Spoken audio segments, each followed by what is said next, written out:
Today's film newscast is being brought to you by Window Film Magazine and ZBart, your partner for a prosperous future. For franchising information, visit zbart.com.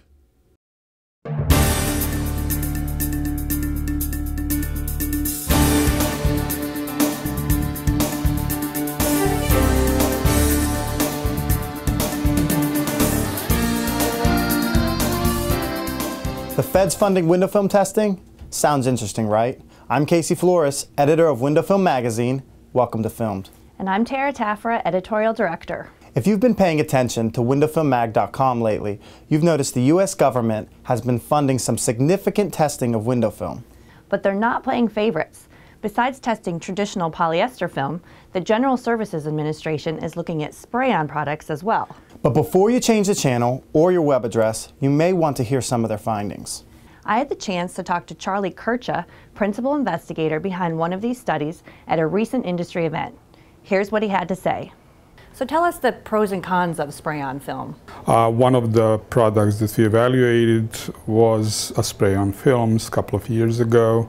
And we've completed a report which is downloadable from a website, from a GSA website.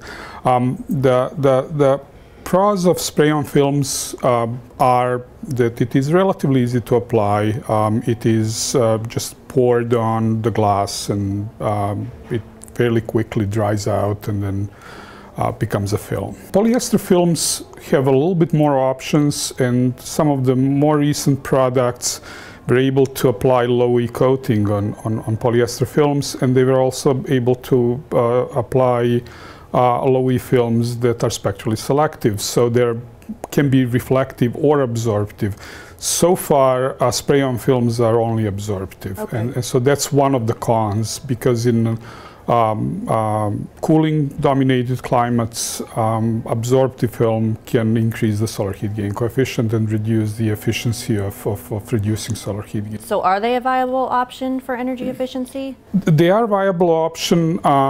They are applied mostly on the interior side. So if it is applied on a double-glazed window, they're not then viable option in cooling-dominated climates. If they're applied on a single glazing or on the outside, and we still don't see products that are applied on the outside, then they can be more effective, because then they can more effectively reduce solar gain. Perhaps the future development can make them more viable. They are a little bit more viable in heating climates because they actually increase the passive solar gain that may come through the glass, while providing a little bit more visually comfortable environment with a reduced glare. Interesting news. We'll tell you what it means for you installers after this short message. The International Window Film Conference in Tinnoff is heading west, September 30th through October 2nd, 2015. At the Reno Sparks Convention Center, Atlantis Resort Casino Spa in Reno, Nevada.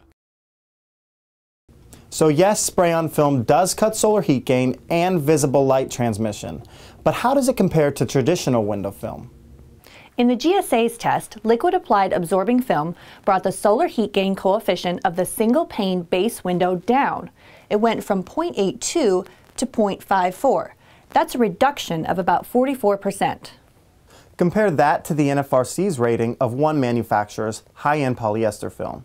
This brought a single pane window with a lower base SHGC of 0.73 down to 0.38.